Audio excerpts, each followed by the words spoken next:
Okay, so this is the intro I originally was shooting. I was going to shoot an intro where Kaiba was doing something really cute eating a tree, but he took so long, and then he played so much and had so much fun with it, that I decided I would give that video to you guys as a separate thing. Specifically just Kaiba video. So now he's tuckered himself out after eating his treats, and he's decided he's going to go lay down in the sun and be super cute over there. Isn't he a cute baby? So cute. But that's not what we're here for today. Well, at least not right now. We're always here for Kaiba. But what we're also here for is Tuesday's event. And what's Tuesday's event on our channel? For those who are new, you might not know. But for those who've been around for a really long time, say it with me. It's time for Dollarama Draws of Destiny! So I have an interesting story for you guys. I said last week that I wasn't going to do six packs again because I felt that it took a really long time. But I'm going to go a little bit faster today with this video, first off. And second off, there's a specific reason why I have six packs. And the reason for that is I went into my own local Dollarama last weekend to grab Kaiba a bunch of extra livers because he was running low. And as I was going up to the cache, where I get my Dollarama Draws of Destiny packs from, I noticed that my Dollarama had both kinds. And I was like, what the heck? That seems really weird. Why would we be stocking both kinds? And I said to the cashier, and I mean, I knew the cashier wasn't going to know the answer because I've worked for Dollarama before myself, and they don't tell you much of anything. But I was really curious as to why we had both kinds of packs now all of a sudden. They're the same price, there's nothing really different about them per se, except for possibly where they're packaged. Because as I mentioned in my last video, this one doesn't say anything about where it is repackaged. It just says that the company buys the cards and then repackages them for sale at a later date. Whereas these packs very clearly point out that the cards are made in the US, but the packaging is done in Canada. And I'm curious if these are replacing these specifically because of all the craziness that is going on in politics right now with regards to all the trade war stuff and the tariffs and things like that. I don't want to get into politics crazy much on this channel. I could get into it and talk to you guys all day about it if I really wanted to, but it's not really what I want to do with this channel. This is not what this channel is about. And I personally don't want to alienate anybody by taking sides in something that really doesn't super apply to me much other than affecting me in terms of purchasing and stuff like that. Um, I will say I'm not a huge fan of these tariff things that are going on, but I mean, beyond that, like, politics is politics, and I don't really want to get into it. Like, everybody should be able to pick their own choices. Freedom of speech is a great thing. I know that's not necessarily available everywhere in the world, and so, I mean, everybody should appreciate it that has it. And, yeah. I think that's all I'm going to get into right now with regards to that. I do have some other kind of sort of borderline political stuff that I want to get into later today, though, because I do have a couple things I want to kind of gripe about per se while we do these packs. But let's start diving in.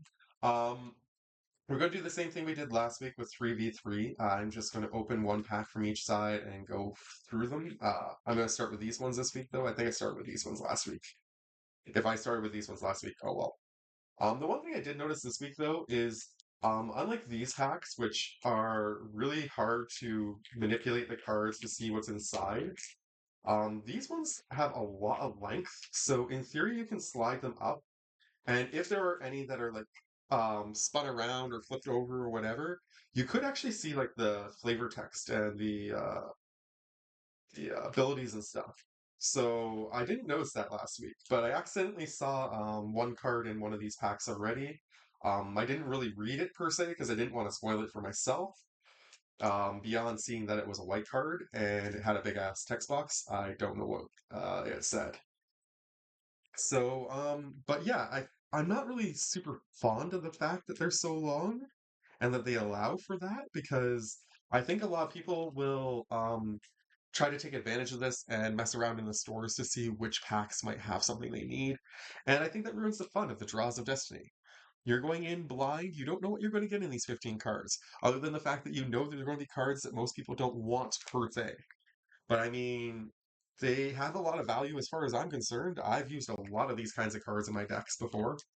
Um, Especially when I was starting out, and even now, I still put a bunch of cards from Dollarama Draws of Destiny often into my decks when I'm creating them. So I mean, they're definitely worthwhile in my opinion, but it is a gamble, of course, so you never know what you're gonna pull. First pack open, first pack rich, flipping such. Do, do, do. I'm just getting back from work. Pretty tired to be honest, but needed to make some videos for you guys and get some cleaning up done, so probably not going to bother taking a morning nap today. Just gonna head right into sleep early tonight. Tyrant Scorn, blue and black. Choose one. Destroy target creature with converted mana cost 3 or less, or return target creature to its owner's hand. At instant speed, that's not bad. I mean, if it has converted mana cost 4 or higher, or yeah, 4 or higher, you can always just return it to the hand so that it can't attack you or something, per se. Yeah, I'm gonna go with top. That's definitely a top pull. Of course, we're gonna have to go legendaries over here, and then legendaries top, mid, bottom, and I'll put the lands down here for today since I've got all my packs spread out up here. Urban Burgeoning. One green, enchant land. Enchanted land has untapped this land during each other player's untap step. That's pretty cool. I never realized you could actually get one like that. So, I mean, that's actually a really neat aura that I've never pulled before. Ooh, a Yummy Via Elder. This pack is on fire, guys. When he dies, you can search your library for up to 2. Whoa, careful camera. Basic land cards, reveal them, put them into your hand, and shuffle.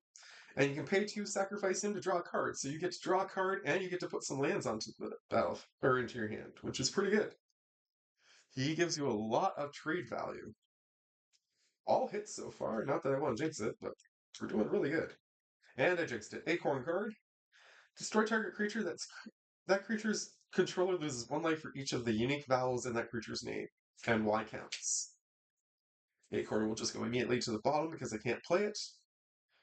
Destroy target artifact or land, but it costs 4. No, thank you. Blood Petal Celebrant is okay. I'll put it mid. Quag Sickness. Enchanted creature is -1/-1 for each swamp you control. That's a new one for me, too. Pulling a lot of new stuff and good stuff in this pack. Keep jinxing it, though, so we'll just knock there. Ooh, I think this is a new one for my sacrifice deck. Gain control of target creature until end of turn. Untap that creature until end of turn. It gets +2/+0 and gains haste.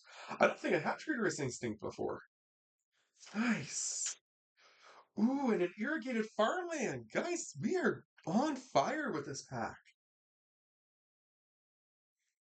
That is a great land because it can be searched for with anything that lets you get an island or a plane. So, Chandra's Fury, 4 and a red, deals 4 damage to target player and 1 damage to each creature that player controls. Nice. It's a little expensive, but it's worth it in the right deck. Diver's Scab. It's a zombie with exploit. When it exploits a creature, target creature's owner puts it on the bottom or top of their library. I'm probably not going to play that. Zephyr Charge. Enchantment. Target creature gains flying until end of turn if you pay 1 and a blue. That's pretty good. I like that. Traveling Minister. Target creature gets +1/+0 until end of turn and you gain 1 life. Okay. Ooh, we got another fling! This is insane, this pack. That is the second fling I've ever gotten in my polls before. And I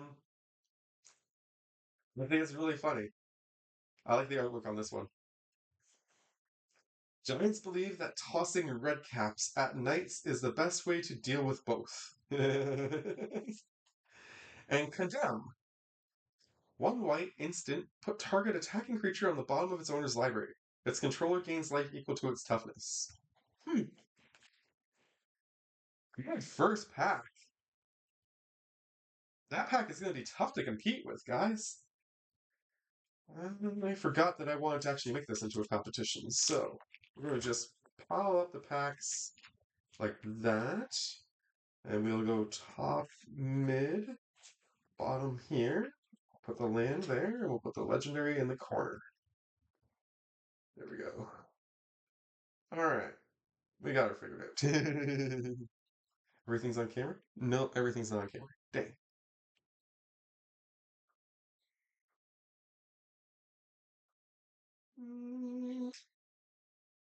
Sorry, guys. 1 second. Bear with me while I do some technological stuff. Oh, it's still not going to get everything on camera unless I slide the camera over a little bit. And I'm too far over at that point. Yeah, no, that's not going to work. All right, we're going to have to leave it like that. Hopefully that's all right. Pack number 2. This one is one of the new ones. The new ones you don't actually have to rip with your teeth, which is kind of nice.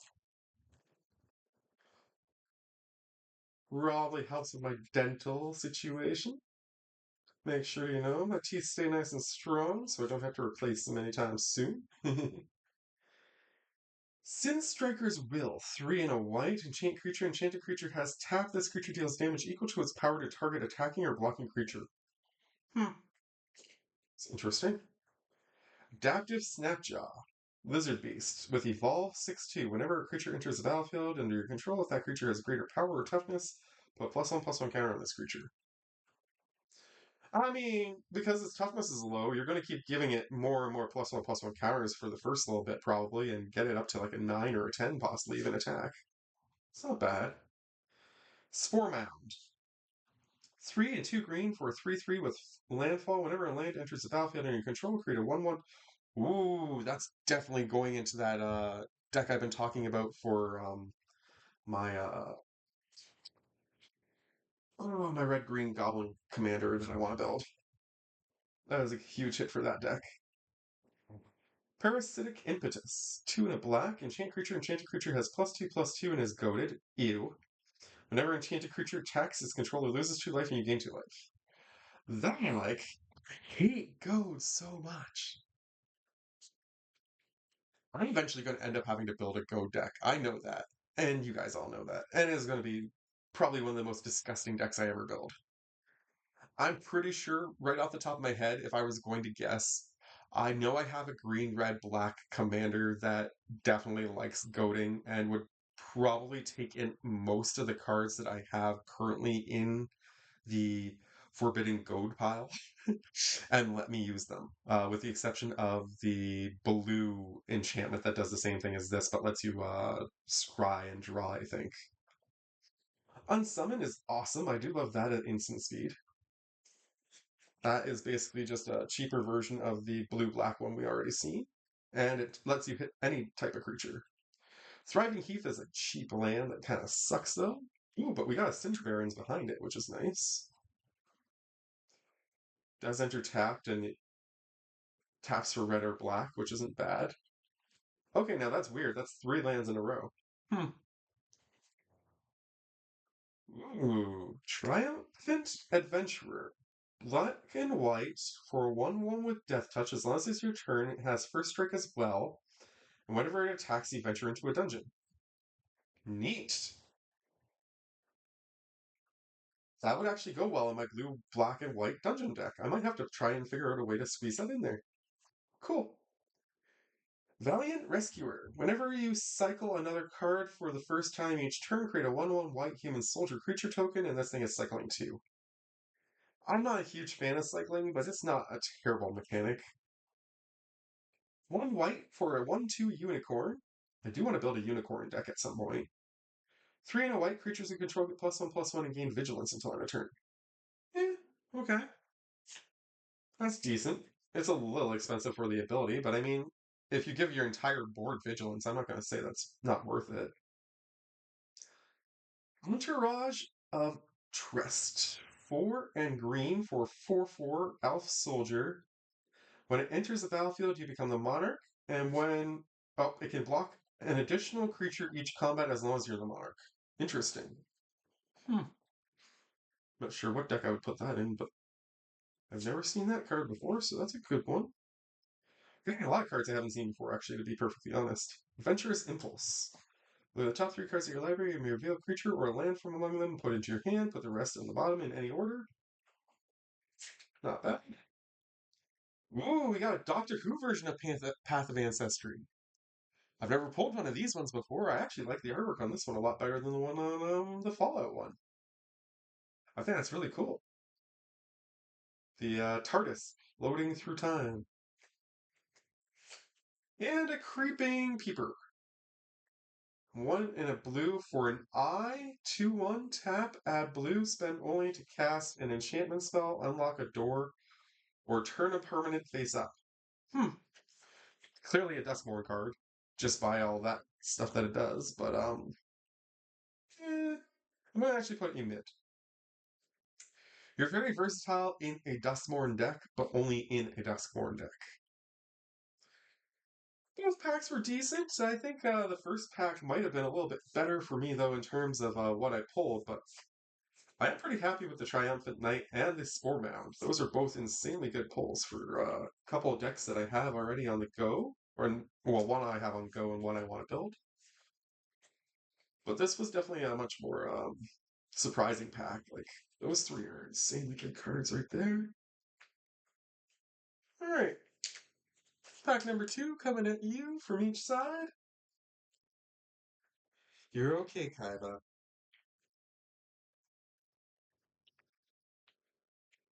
I've been keeping the comedy channel on for Kaiba because I find that there's just nothing really good that I enjoy watching during the day. Before we were watching Wimbledon, I thought that would or was it Wimbledon or was it no, I think it was Wimbledon. We were watching one of the tennis championships, and I think thought that Kaiba would really get into it because of the ball going back and forth, but he really didn't seem to care at all, which surprised me. So,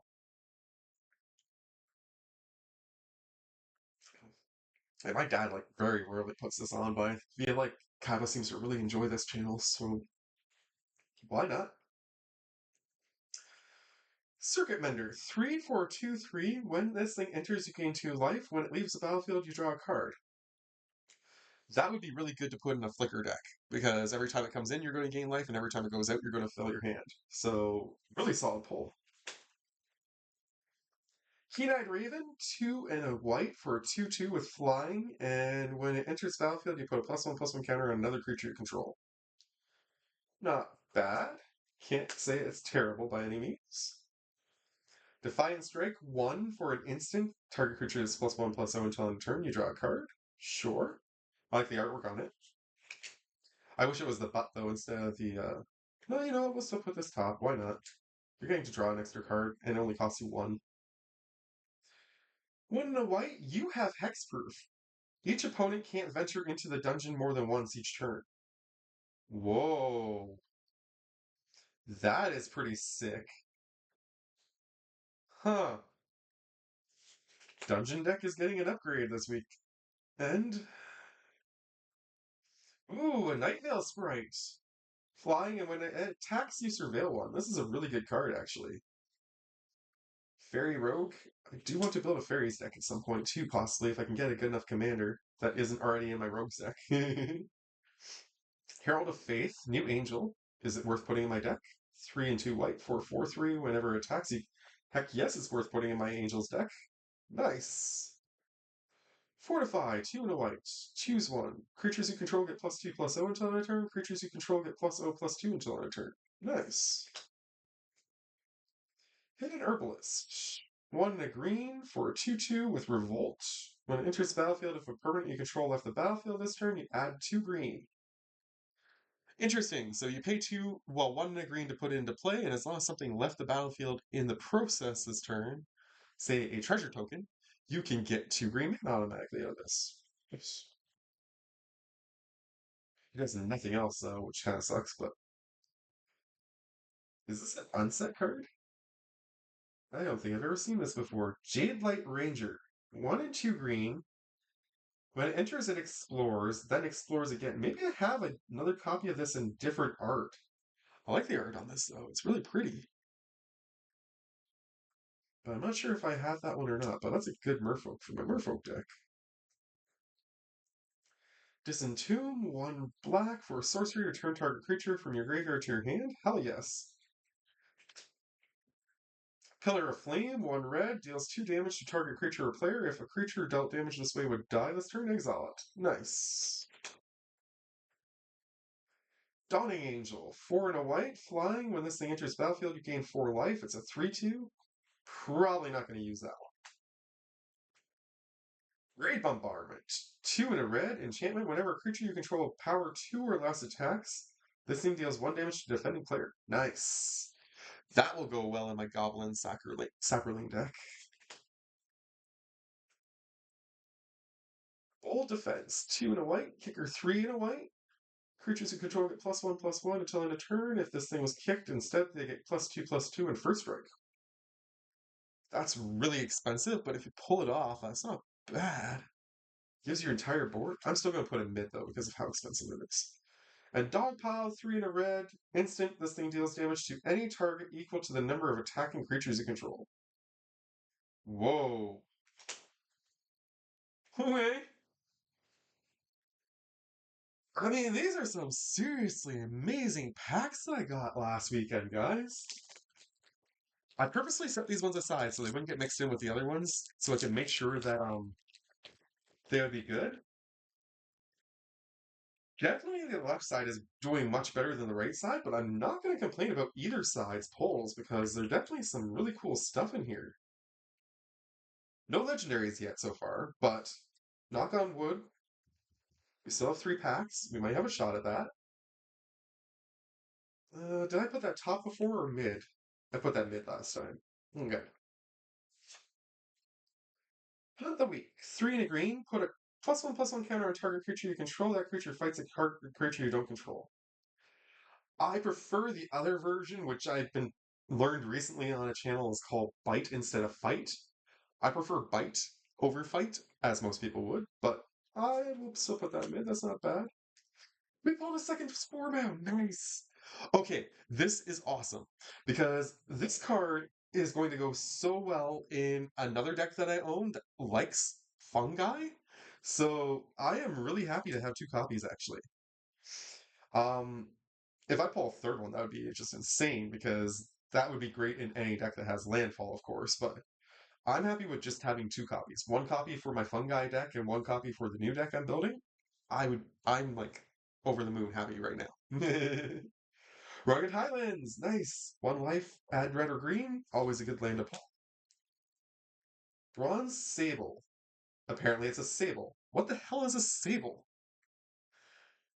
The champion stood alone between the horde of the returned and the shrine to Karametra, cutting down scores among hundreds. She would have been overcome if not for the aid of the temple guardians whom Karametra awakened. The Theriad. I mean, it looks like it's an old card. Nope, 2013. What the frick is a sable? I'm gonna put you bottom. You perplex me in way too many ways. Ooh, we got another Parasitic Impetus, which means I have another card that lets me goad. Yay! Of all the cards that let you goad, though, this one is actually pretty decent. As much as I hate goad, the fact that I gain life and its controller loses life is pretty cool. Because at least then, if I can get this onto something that is really big, um, it makes it harder for them to survive, hopefully. But I'm still probably not going to play it. I'm sure you guys will probably eventually convince me to play Goad, but especially now that we have a Discord server. By the way, make sure you join the Discord server. But now that we have one of those, I'm sure that you guys will eventually find a way to convince me to Goad, but I just do not like it. Merfolk Looter is an awesome pull. I think I have 1 copy of this, and I pulled it out of my rogue deck to put it into my blue deck. So now having a second copy, I can put it back into my rogue deck. And this one I like the artwork on better, I think, than the original one that I have. Have to draw a card and discard a card. Pretty simple. An island. Ooh, we got a legendary. Nice. It's a Doctor Who card. So it counts as a Doctor's Companion. Whoop, whoop, whoop, whoop. I eventually am going to probably buy at least one of the Doctor Who decks, if not a couple of them. I really don't know much about the IP, but I kind of like the fact that the entire set can be owned if you buy all four commander decks. Speaking of commander decks, before I continue this, actually, and we go through the legendary that I just opened.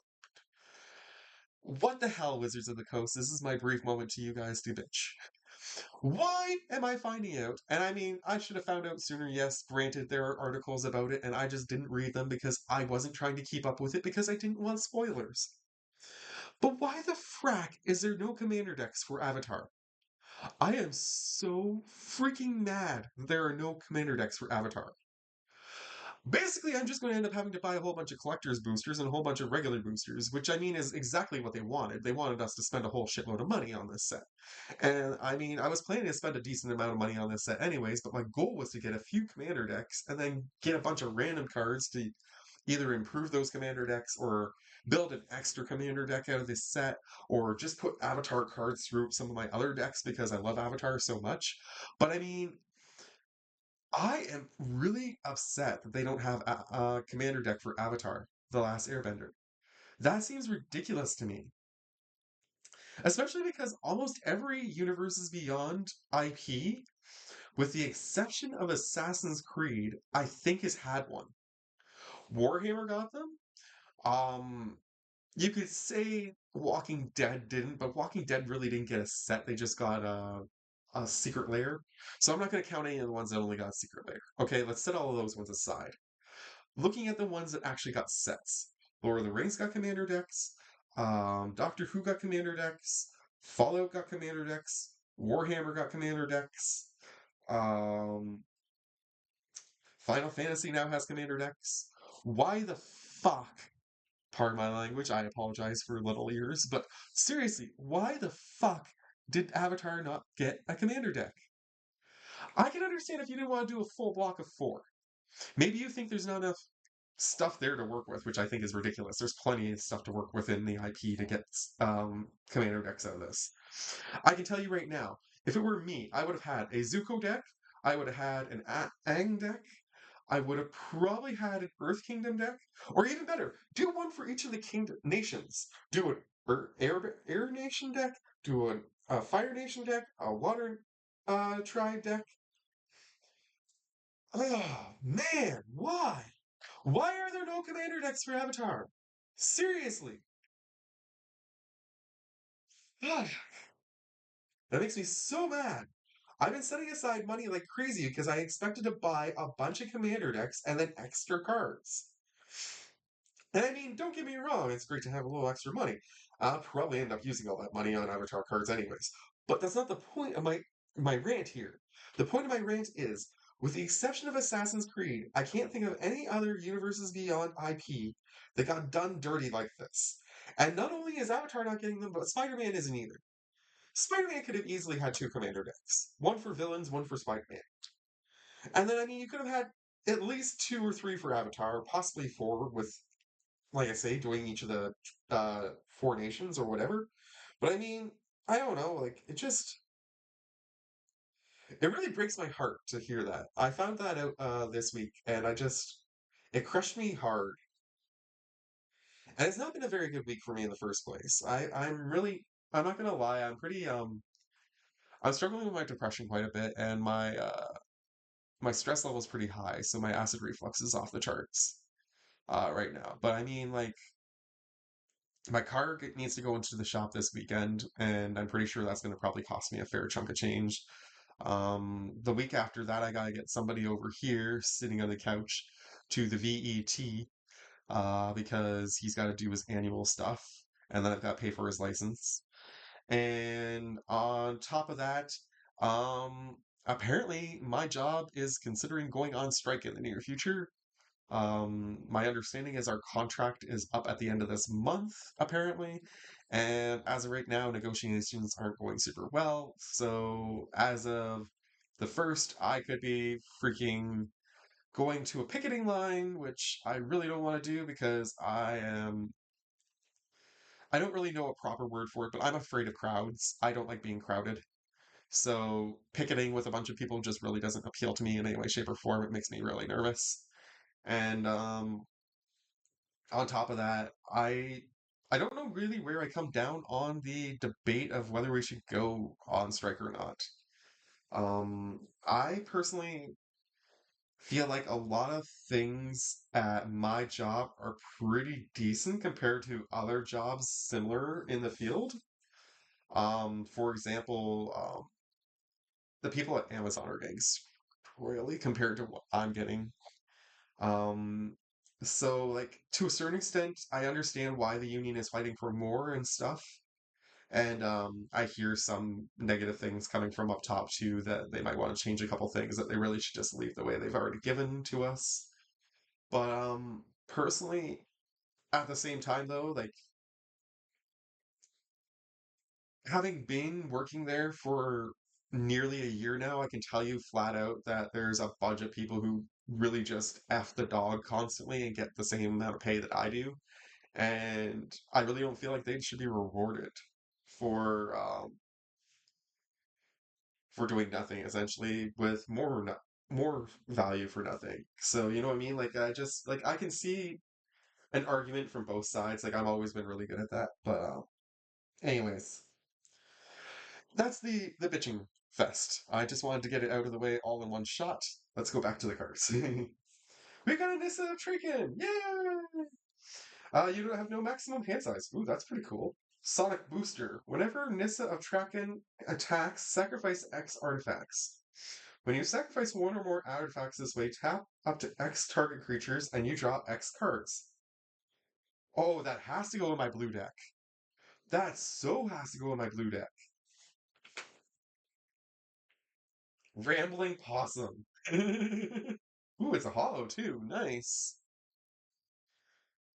2 and a green for a 3/3 Possum Mount. Whenever it attacks while saddled, it gets +1/+2 until end of turn. Then you may return any number of creatures that saddled it this turn to their owner's hand. Saddle 1. Alright. Daring Mechanic. It's Super Mario! 3 and a white to put a +1/+1 counter on target mount or vehicle, and it's 2 and a white to put him into play. I mean, he's going to go well in the deck that and building that is focused on mounts and vehicles, but otherwise, not the best card ever. This is a new one for me. Infesting Radroach. 2 and a black, flying. This thing can't block. Whenever it deals combat damage to a player, they get that many rad counters. Whenever an opponent mills a non-land card, if this thing is in your graveyard, you may return it to your hand. It's from the Fallout series, and I assume on the other side. No. I wonder why there's an arrow on the bottom then. That's weird. Usually when there's like an arrow or something like that, it's because they want you to flip it over and there's going to be something else. But there's absolutely nothing else on the backside of this. So, is that a misprint? I like what it does. It's pretty neat. Yeah, you know what? I'll put you top. I like what it does. It's pretty neat. I just don't understand why it has the arrow. Web Weaver Changeling. 3 and 2 green. Changeling, Shapeshifter, Reach. When it enters the battlefield, if there are 3 or more creature cards in your graveyard, you gain 5 life. Yeah, okay. We got another Entourage of Trust. I think we put that up top last time. Didn't we? Did we get it on the other side, maybe? Or did we put it mid last time? Because I thought we put it top. We must have put it mid. Okay. Well, to mid you go. Ooh, and we got an Arabella! Nice! 2 legendaries in 1 pack, guys. Pretty solid hits. Good show. Well, I mean, this side clearly just took some efforts to make a solid pitch for both packs being awesome. Alright. Said I wanted to get you guys out of here quick. And if I do this right... Ow, that one kind of hurt. I can probably have you guys out here in 45 minutes. There we go. So we'll try and do that. Just flipping through these. I have no more things to rant about. As always, of course, make sure you guys check out the Jumpstart Your Day shorts. I'm going to put out lots of more Kaiba content and new set versus old sets on Thursday, and we're wrapping up the Commander Core Creator Challenge first time ever on Saturday.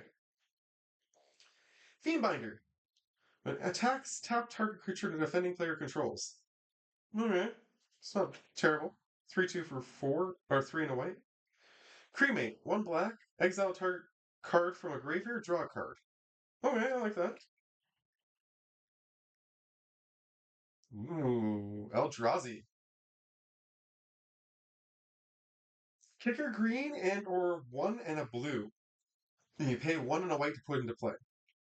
When you cast a spell, if it was kicked with green, exile target artifact or enchantment opponent controls.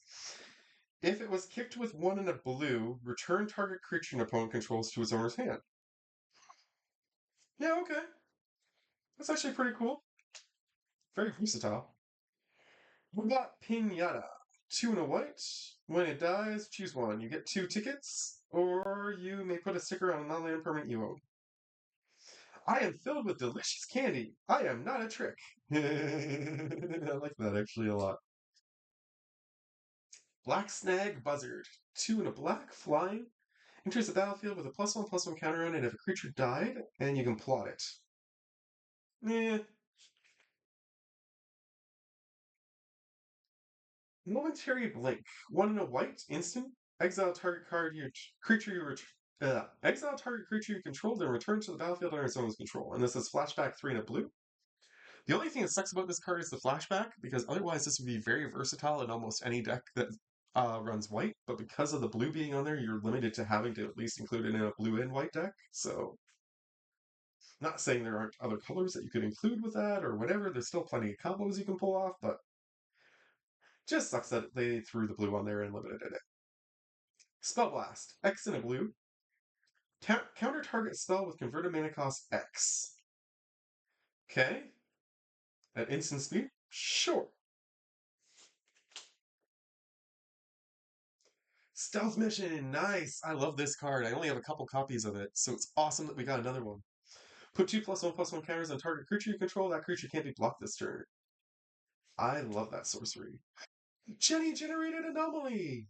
Time Lord! I think we got her last time, but she's still really cool. 2 red and white for a double strike, and whenever she deals combat damage to a player, it explores. Nice. Third legendary of the day, and a good one. Unknown Shores. Tap, add one colorless to your mana pool, or pay 1 and tap to add 1 mana of any color to your mana pool. Nice land. Good one. Very versatile. Dark Favor. Enchant creature. When it enters the battlefield, you lose 1 life, and enchanted creature is +3/+1. If it was +1/+3, I'd like that better, but I'll still use it. Lost Legion, 1 and 2 black. Enters the battlefield, you scry 2, it's okay. Thought Gorger, 2 and 2 black.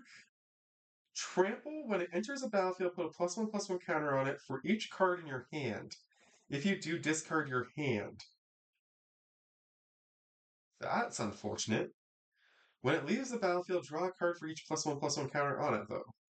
Okay. I mean, if your hand sucks, it's actually not bad. And in a deck where you want to put stuff in your graveyard, that's good. Spark Tongue Dragon.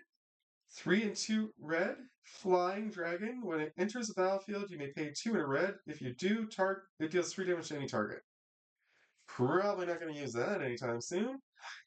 Goblin Electromancer! Nice! Always good to have an extra copy of this. Instant and sorcery spells cost 1 less to cast. Excellent pull. Alright, one more pack to go. And I will get you guys on with your day. Thank you for tuning in.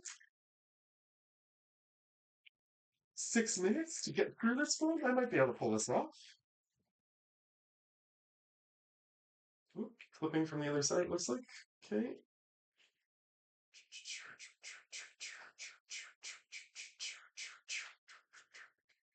These have less cards.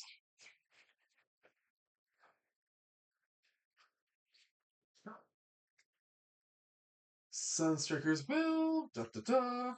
Ooh, I like the art on that forest. And we need more forests. Another Spore Mound. I'm not going to bitch about that. That's great. I can throw it in a third deck of mine. Always good to make Saprolinks. Ooh. Bottomless Pit and Locker Room. Do I have this one? When you unlock this door, return up to one target creature to its owner's hand. Whenever one or more creatures you control deal combat damage to a player, draw a card.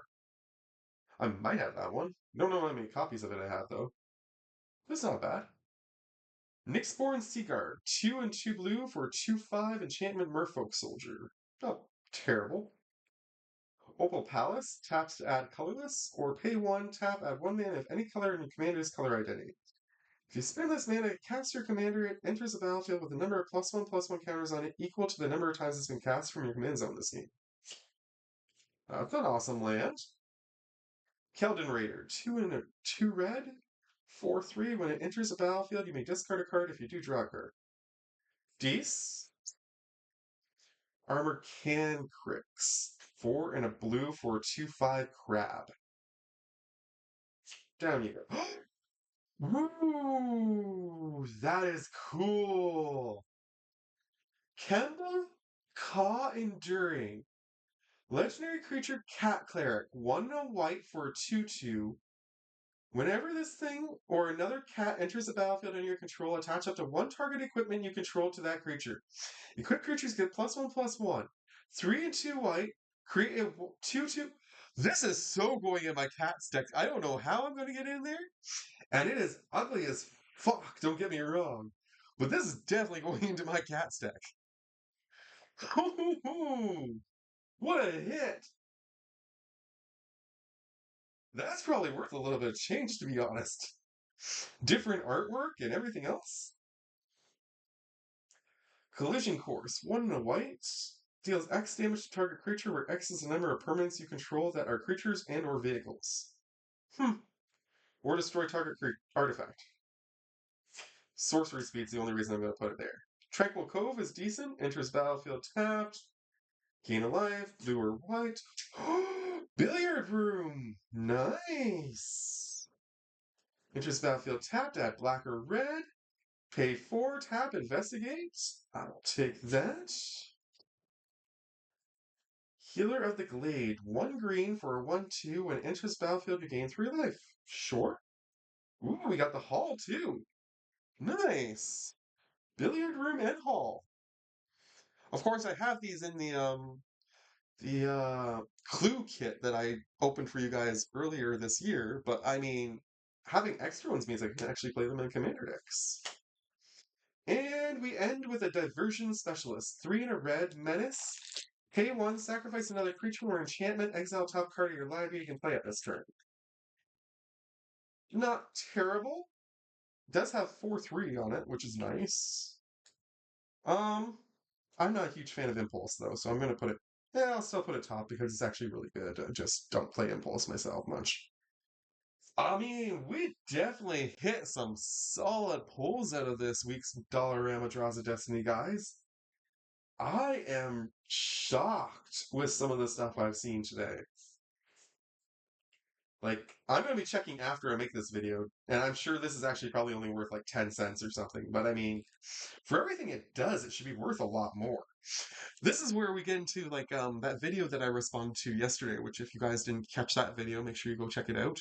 I actually pulled some cool cards out of that one too. We did a response to a video talking about how Magic's becoming a casino, which I was kind of on board with, but then he went way in a different direction than what I thought he was going to, and I was not on board with the rest of it. But he made a really good point about how cards and the value of cards used to be and should still personally be based on playability. And that is definitely a playable effing card. You could almost build a mono white cat deck out of that if you wanted to. And now I'm tempting myself. But no, I don't have enough cats left. All right. I am going to leave you guys with that. Hey, I got it in under 45. Nice. Show you the pug as we go out.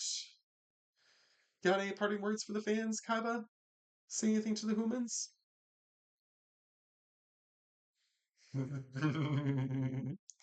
Good boy. I love you so much. Alright, guys. Much love to you all from Kaiba and I to you. Take care. Have a great day. And we'll see you in the next video. Bye.